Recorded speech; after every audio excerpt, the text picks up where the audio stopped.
Today we're launching a year of heritage celebrations in Folktown, and today specifically we're launching our traditional skills and food production workshops, which are running for 3 weeks in conjunction with the Folktown market.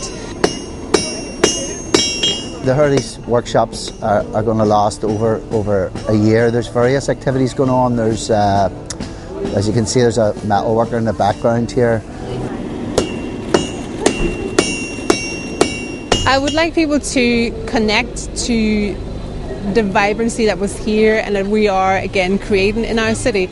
Connecting with our roots, knowing and feeling that people lived here, people worked here. It looked very different than it does today, but some of the buildings are still here, and trying to bring that alive again. It adds an extra dimension to anyone's life when you walk in these streets to understand what happened here, what came before you.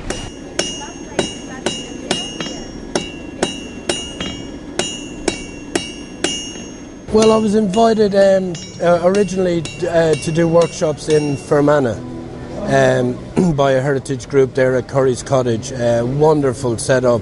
And it's great to see an investment in our heritage. There is a bit of a revival of blacksmithing in Ireland. You know, I walked around last night. There's some beautiful railings, some beautiful gates. When I walk around, you know, it's obvious that's the type of things I see, you know. Maybe a carpenter sees lots of wooden structures. I see all the metal in the city, and it's beautiful, and it should be restored. And it should be kept for, you know, for generations to come. My experience with blacksmithing started off when I was very young, back in Tinnahealy. There was a blacksmith, had a small forge down by the river in Tinnahealy, and my father used to work in the sawmills adjacent to it. And as I waited for my father in the evenings, the blacksmith always called me in to hold the iron or work the bellows for him, and somehow, you know, it just got into me. I never served an apprenticeship, or at that time I didn't pay a lot of heed to it, but I actually really enjoyed it. And I went on, I travelled the world, studied other things and took on a different career totally, and it was always in me. It's something that you get better at with experience, like many other trades, many other jobs. However, to break it down simply, in the fire, you're dealing with science. You're dealing with colours, temperatures, times. At the anvil, it's geometry, mathematics. So basically that's the two divisions, and it's how you approach them that determines what kind of results you get.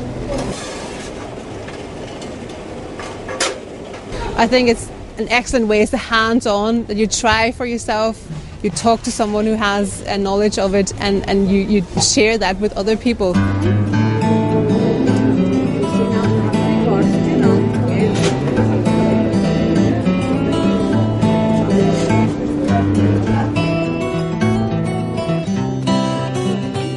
Most of my workshops with young people, in general, just to see their faces when they realise, you know, that they can twist a bit of metal, that they can do something really creative with a small sort of intervention from myself. It's just fantastic, and they love it, you know. Can you show us one of your unique products that you've created? The sort of almost like a key, like a chain of keys. Talk us through what makes this so unique. It's an old Irish amulet called the 9 Irons. It was a charm that people used to carry for luck and protection. You have the little cross, the coulter off the old horse-drawn plough, the noser share of the plough, a little shovel blade, a spade blade, a little hatchet, a saw, the griddle pan for baking on the open fire, and the nail from the horseshoe for good luck, known as the 9 Irons. People carried them their whole life and passed them on to family when they died. It was something that they carried around during their daily chores and hung up in the house in the evening above the fire on the back of the door, believing that it would protect the house.